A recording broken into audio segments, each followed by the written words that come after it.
J'ai des négros sur les côtes, sans passer par mes potes. Pourtant j'avais prévenu mais on veut me faire payer la note. J't'explique, le rap game c'est un nid de serpent. Et le problème c'est qu'un peu de gagnants mais beaucoup de perdants.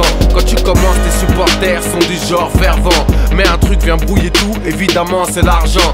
À l'époque j'avais les habits, les idées larges. Et mon plus gros projet, convertir les barges en braves. Et je partageais, que faire d'autre lorsque ça marche. Pour vivre heureux, vivons cachés, c'était pas trop la démarche. Bref, je jouis des privilèges, ma bonne image, une petite lettre, une peine qui s'allège. Un frère en chien, je débloque un peu d'oseille. Tout ça en secret, je veux pas montrer que j'aide. Je suis guidé par le dîner, c'est comme ça que doit marcher le tiec. Si tu montes, tu tires les autres, tous dans le même bateau. Tous on avait la dalle, on partage le gâteau normal. Dans l'autre cas, ton gars aurait fait la même. Chez nous, on est solidaire, enfin ça dépend du problème.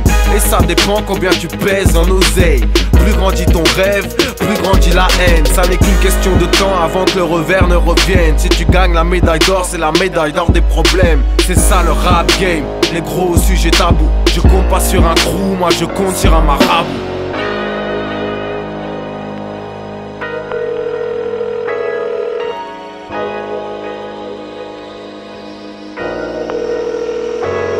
J'avais rendu un service, mais les frères ont du vice. Ils utilisent ton service pour te faire des sévices. Voulaient me faire des services volés depuis Yannick Noah. Car les négros croient que tu dois être noyé dans le genre A. Ça laisse des coups de fil de plus en plus pesants. Du genre faut rappeler tout de suite, c'est tout le temps urgent. Tu sens que tes arbitres, quelque chose se prépare vite. Ça sent trop le slavique qui dans une embrouille t'invite. Prennent des prétextes bidons, te prennent pour un con. Des frères font les comptes, visent ton compte. Les traites m'avaient serré la main, le lendemain voulaient me la serrer. D'une lame acérée dans mon sang, voulaient me laisser macérer. Et les taux n'a fait que se resserrer. Jamais ils te diraient que des frères oseraient. Je te raconte la suite en direct du terre-terre, ouais en direct du traître. C'était l'époque où ma femme était enceinte.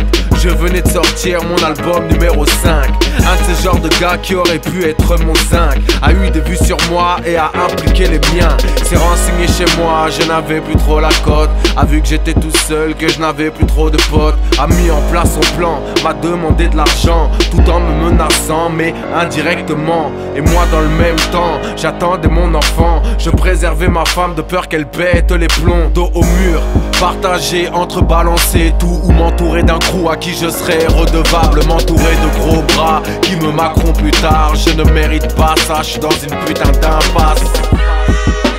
Ma fille vient de naître, je gère les coups de fil, on me fait un coup de traite. L'infirmière monte dans la chambre, me dit quelqu'un vous attend. Je me dis c'est pas possible, pas ici, pas maintenant.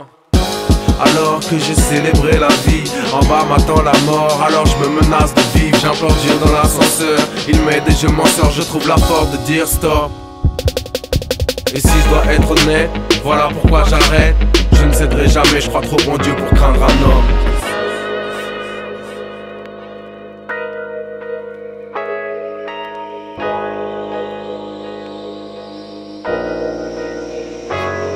Je le savais qu'en bas ils me voyaient tous en haut. Je le savais qu'une fois en haut ils me verraient tous en bas. Pourtant je les regarde jamais de haut, je m'inspire toujours du bas. Le rap c'est 20 milieux sous la merde, donc je rappe avec un tuba. Je savais que ce serait la merde parce que ça l'a toujours été. Je savais qu'après le rêve viendrait la réalité. Je me rappelle quand c'était vas-y, décise. Toi tu nous représentes, maintenant c'est fort d'ici, yeah.